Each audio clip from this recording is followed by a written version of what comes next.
So for people with assets who want to get out from under and their house is upside down or underwater, do they have options besides a short sale? Because you know, with a realtor negotiated short sale, they're probably going to tell you, or they will definitely tell you, the bank says you have to not be current. You're going to have credit things.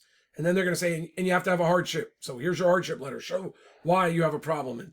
And then they're going to ask for your assets. And they're saying, let's turn over a picture, a snapshot of all your assets to the bank and see if they approve your short sale. Well, is it no wonder with that sort of plan that 50% of realtor negotiated short sales fail? You're turning over a snapshot to your assets to the bank.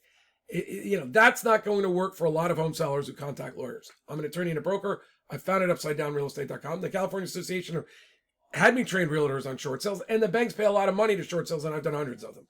I love short sales. They're not always the best option, though, for people with assets and people who want to preserve their credit. That's why you should explore an understanding with deed in lieu. With some lenders, and especially in the beginning of the last short sale market, deed in lieus were approved by lenders because we were saying, let's get this asset back to you now, rather than you having to wait for a year. And the California short sale laws have expanded it even more.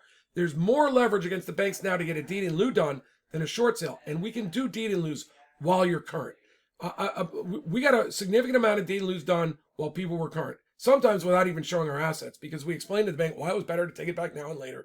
We could sometimes show extenuating circumstances or leverage the law. And we would still try to do that to you. But I'll tell you what also happened for some of our deed in lieus.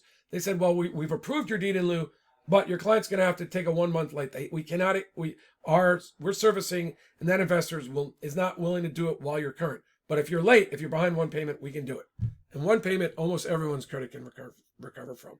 So if you want to talk to us about a deed in lieu, go to UpsideDownRealEstate.com and set up a consult with me, and we can talk to you about all your options. Thanks. Talk to you later. Bye.